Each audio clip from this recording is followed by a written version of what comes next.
Sam Altman chat GPT के CEO, उन्होंने एक ब्लॉग लिखा कि हाउ टू बी सक्सेसफुल, और वो कई ज्यादा पॉपुलर हो गया था। और हो भी क्यों ना, सैम ऑल्टमैन ने जो लिखा था, जो इंसान ने एआई में रेवोल्यूशन ला दिया था चैट जीपीटी से, इतनी बड़ी कंपनी का सीईओ अगर कह रहा है कि हाउ टू बी सक्सेसफुल, तो हमें उसकी बातों को बिल्कुल सीरियसली लेना चाहिए, है ना। तो आज हम 5 बातें उठाने वाले हैं इसी ब्लॉग से, जिसमें सैम ऑल्टमैन बता रहे कि अगर तुम्हें इमेंस सक्सेस चाहिए तो ये सारी चीजें तुम्हारे अंदर ही होनी चाहिए। जिसमें से नंबर 5 सैम ऑल्टमैन ने एलॉन मस्क से सीखा था, तो वो तो बिल्कुल मिस करके मत जाना। तो डायरेक्टली हम स्टार्ट करते हैं पॉइंट नंबर 1 से। ज़्यादातर लोग अपनी लाइफ में मीडियोकर और एवरेज इसलिए रह जाते हैं क्योंकि वो रिस्क नहीं ले पाते या रिस्क लेना जानते नहीं है। सैम ऑल्टमैन कहते हैं कि जब तुम अपने करियर की शुरुआती दौर में होते हो तब रिस्क लेना सबसे ज़्यादा इंपॉर्टेंट होता है, क्योंकि तब तुम्हारे पास खोने को ज़्यादा कुछ नहीं है और पाने के लिए बहुत कुछ है। Most people don't take enough risk, especially early in your career. Being young and unknown and poor, that is actually a great gift in terms of the amount of risk you can take.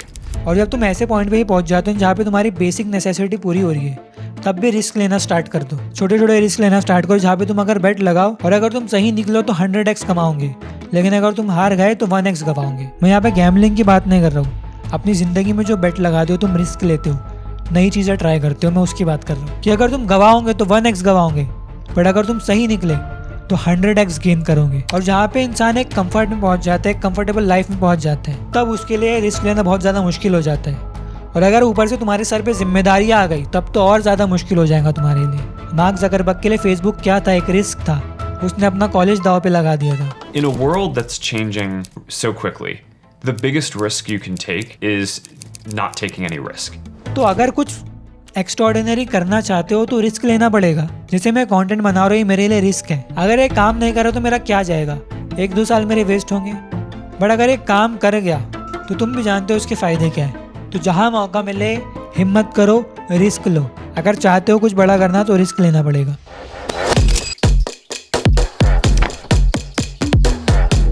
Sam Altman कहते हैं कि entrepreneurship सिखाना इसलिए इतना ज़्यादा मुश्किल है क्योंकि इसके लिए चाहिए ओरिजिनल थिंकिंग, और हमें स्कूल में इससे उल्टा सिखाया जाता है।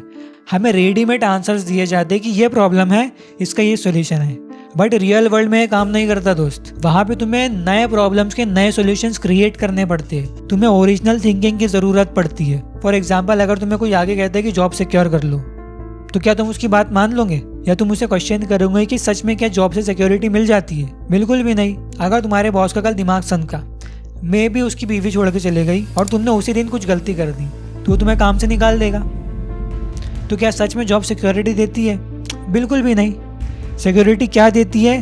स्किल तुम्हारी। अगर तुम अपनी स्किल में टॉप लेवल पे हो तो तुम कहीं भी जाओगे, तुम्हें काम के लिए भटकना नहीं पड़ेगा। और तुम्हें फर्स्ट लेवल प्रिंसिपल से सोचना सीखना पड़ेगा कि तुम कोई भी प्रॉब्लम को, कोई भी सिचुएशन को एटॉमिक लेवल्स पे तोड़कर उसमें से न्यू आइडियाज जनरेट कर सकते हो कि नहीं, और फिर उन न्यू आइडियाज को मार्केट में टेस्ट कर सकते हो कि नहीं जल्द से जल्द। क्योंकि सैम ऑल्टमैन कहते हैं, I will fail many times and I will be really right once is the entrepreneur's way. You have to give yourself a lot of chances to get lucky. दोस्त, 100 आइडिया में से एक idea भी चल गया अगर, तो तुम्हारे नैया पार है। और इसका सबसे बड़ा फायदा ये होता है कि तुम उन सिचुएशंस में भी जहाँ पे कहीं सॉल्यूशन नहीं दिखेगा दूर दूर तक, तुम वहाँ पे भी सॉल्यूशन ढूंढने के काबिल बन जाओगे। और जब तुम ऐसा बार बार करोगे तो तुम्हारे अंदर वो हिम्मत, वो कॉन्फिडेंस आएगा इस इतनी ज़्यादा कॉम्पिटिटिव दुनिया में लड़ने का, कि तुम्हें पता होगा कि यार तुम्हारे पास कुछ भी आ जाए तुम उसका सोल्यूशन निकाल लेते हो। ये मेरी ओपिनियन में सबसे इंपॉर्टेंट स्किल है, बहुत ज़्यादा इंपॉर्टेंट स्किल है। जब तुम बार बार गिरते हो और बार बार खड़े होते हो, उसके बाद जो तुम्हारे अंदर हिम्मत और कॉन्फिडेंस आती है ना, वो कॉन्फिडेंस को कोई नहीं हिला सकता तुम्हारे अंदर से। सैम ऑल्टमैन कहते हैं, a big secret is that you can bend the world to your will a surprising percentage of the time. Most people don't even try and just accept that things are the way that they are. इंसान बंदर है जो कि उनकी जो situation है उसको accept करके बैठ जाते हैं चुपचाप।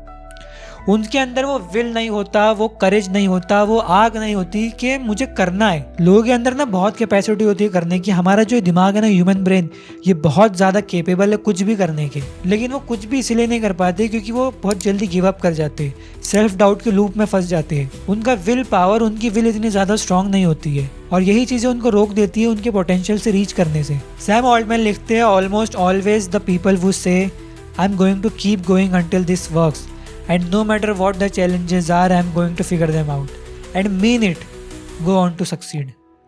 दे are persistent long enough to give themselves a chance for luck to go their way. जो इंसान कहता है कि मैं करता रहूंगा जब तक ये काम नहीं करता, और कितने भी चैलेंजेस आए, कुछ भी आए, उनको मैं पार कर लूंगा, वो सक्सेसफुल होता ही होता है। क्योंकि देखो, पहले चीज़ें यहाँ पे होती है, फिर वो रियलिटी में होती है। अगर तुम यहाँ से हार गए तो तुम लाइफ में भी हार जाओगे, और जो तुम अपने दिमाग में खुद की आइडेंटिटी बनाते हो वही तुम्हारी लाइफ में भी रिफ्लेक्ट होती है। अगर तुम खुद को फेलियर समझोगे, ऐसा इंसान समझोगे जो कुछ नहीं कर सकता, तो वैसे ही तुम्हारा ब्रेन मिमिक करता है। और इस पे कई ज़्यादा रिसर्चेस पड़ी है, ऐसी मैं कुछ बना के नहीं बोल रहा हूँ। और सैम ऑल्टमैन लिखते हैं, to be wilful you have to be optimistic. Hopefully this is a personality trait that can be improve with practice. I have never met a very successful pessimistic person. Wilful होने के लिए आपको optimistic बनना पड़ेगा। Optimistic का मतलब है कि किसी भी सिचुएशन में आप पॉजिटिव रह पाते हो। आपको वो इंसान बनना पड़ेगा जो अंदर से कहता है कि नहीं यार, ये होगा, मैं कर लूंगा, बी पॉजिटिव, चीज़ें होंगी। और स्पेशली उन लोगों से दूर रहना जो नेगेटिव बातें करते हैं, जो ये हमेशा कहते रहते कि यार ये तुझसे नहीं हो पाएगा, अरे तू ये कर रहा है, अरे ये नहीं हो पाएगा। उनके पिछवाड़े पे लात मारो, उनको भगाओ। ऑप्टिमिस्टिक रहो, ऑप्टिमिस्टिक लोगों के आसपास रहो, ऑप्टिमिस्टिक सोच रखो, तो देखो कैसे ना कैसे हो जाएगा चीजें। फैन बंद हो गया, मुझे गर्मी हो रही है, रुको चालू करता हूँ।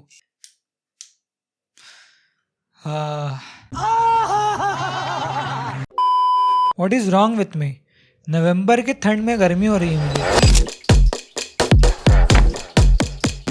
Focus is a force multiplier on work. Focus की बात भी मैं किस जनरेशन से कर रहा हूँ। सैम ऑल्टमैन कहते हैं, almost everyone I have ever met would be well served by spending more time thinking about what to focus on. It is much more important to work on the right thing than it is to work many hours. Most people waste most of their time on stuff that doesn't matter. Mostly लोग, ज़्यादातर लोग, हम लोग अपना ज़्यादातर समय उन चीज़ों पे वेस्ट कर देते हैं जो ज़रूरी नहीं है। और मैं यहाँ पे डिस्ट्रैक्शंस की बात नहीं कर रहा हूँ, सोशल मीडिया की बात नहीं कर रहा हूँ। हम जब काम भी करते हैं, हम जब पढ़ाई भी करते हैं, तो जिन चीज़ों पे ज़्यादा ध्यान देना चाहिए, उसके अलावा हमारा ध्यान हमेशा कहीं और होता है। जो चैप्टर हमने पढ़ चुके हैं, जो काम हमारा हो चुका है, बार बार उसको देखेंगे, बार बार उसको रिफाइन करेंगे, बार बार उसको रिवाइज करेंगे। ये क्या है? तुम्हारा टाइम वेस्ट हो रहा है। तुम्हें यह सीखना पड़ेगा कि तुम्हें अपना फोकस कब कहाँ लगाना है। फिर से सुनो, it is much more important to work on the right thing than it is to work many hours. Most people waste most of their time on stuff that doesn't matter. सिर्फ अगर focus से बात करना रहा ना, मैं घंटों बात कर सकता हूँ, लेकिन इस वीडियो का मोटिव नहीं है। मैं क्या समझाना चाहता हूँ, क्या सैम ऑल्टमैन कहना चाहते हैं, वो तुम्हें समझ आ चुका होगा होपफुली, अगर तुम बेवकूफ़ नहीं होंगे तो। तुम्हारा फोकस वहाँ जाना चाहिए सबसे ज़्यादा जहाँ पे ज़रूरत हो। ठीक है, बढ़ते हैं आगे। तो जो मैं 5th पॉइंट की बात कर रहा था, जो सैम ऑल्टमैन ने एलॉन मस्क से सीखी है, वो है have almost too much self belief. Sam Altman लिखते हैं, self belief is immensely powerful. The most successful people I know believe in themselves almost to the point of delusion. समझ रहे हो किस लेवल का सेल्फ बिलीफ, कि वो delusion में है। कि जब तुम लोगों को बताओ कि तुम्हारे अंदर कितना सेल्फ बिलीफ है, तो लोगों को लगे कि यार ये तो डिल्यूजन में जी रहा है साला, लेकिन वो तुम्हारे लिए सबसे ज्यादा कारगर साबित होगा। कैसे? सैम ऑल्टमैन अपना एक किस्सा सुनाते हैं। वो कहते हैं कि मुझे याद है जब मैं एलॉन मस्क की फैक्ट्री में गया था टूर के लिए, बहुत साल पहले। remember this a very long time ago, many years, you took me on a tour of SpaceX. And the most impressive thing was that you knew every detail of the rocket and every piece of engineering that went into it. कि जब वो बात कर रहे थे rockets को Mars पे भेजने का, तो उनके चेहरे पे एक यकीन था, और वो इंसान ये कर रहा है जो किसी ने नहीं सोचा था। और सैम ऑल्टमैन कहते हैं, लेफ्ट थिंकिंग, हाँ, so that's the benchmark for what conviction looks like. देखो, एलॉन मस्क के पास कोई एरोनॉटिकल इंजीनियरिंग डिग्री नहीं थी, उसका कोई बैकग्राउंड नहीं था रॉकेट्स को लेकर, लेकिन वो बंदे के अंदर इतना ज्यादा सेल्फ बिलीफ था कि उसको करना था। उसने खुद से पढ़ा 12-12, 14-14 घंटे रॉकेट्स के बारे में, खुद को सेल्फ एजुकेट किया और एक स्पेस कंपनी खड़ी कर दी। ये कहाँ से आता है? सेल्फ बिलीफ से आता है। You're self-taught? Yeah. Well, self-taught, yes, meaning I don't have an aerospace degree. So how did you go about acquiring the knowledge? Well, like I said, I read a lot of books, talked to a lot of people, and have a great team. और unfortunately ये बात भी है कि तुम जितना ज़्यादा ambitious होंगे, उतना ज़्यादा तुम्हें दुनिया गिराने की कोशिश करेंगी, और तुम्हें दुनिया को साइड रख के अपने पे बिल्कुल एब्सोल्यूट यकीन रखना है। तो पहली बात क्या थी सैम ऑल्टमैन की? The most successful people I know believe in themselves almost to the point of delusion. समझ रहे हो ना? लेकिन इस डिल्यूजन को तुम नार्सिसिज्म से लिंक मत कर देना, नार्सिसिस्ट मत बन जाना कि अगर कोई तुम्हारी कमियां पॉइंट आउट कर रहा है तो तुम उसको भी नहीं मान रहे हो। जो लेजिट चीज़ है, जो लेजिट कमियां तुम्हारी कोई बता रहा है, उसको मानना है।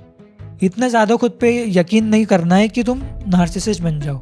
तुम्हें खुद के अंदर कोई गलतियां दिखे ही ना। ये एक प्रॉब्लम होती है इसके साथ, बट तुम्हें उसको बैलेंस करके चलना है। पॉजिटिव और कंस्ट्रक्टिव क्रिटिसिज्म भी लेना है और खुद पे यकीन भी रखना है। Truth seeking is hard and often painful, but it is what separates self belief from self delusion. समझे इस बात को। ट्रुथ सीकिंग मतलब अगर कोई आपको क्रिटिसाइज कर रहा है तो आप उसको एनालाइज कर रहे हो, क्या ये सच में ये सही बात कर रहा है कि ये फालतू बात कर रहा है। उसको समझकर तुम अपने अंदर अप्लाई करते हो।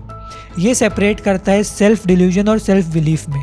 तुम्हें सेल्फ बिलीफ लाना है, सेल्फ डिल्यूजन में बहुत ज़्यादा नहीं घुसना है। समझ रहे हो? ठीक है।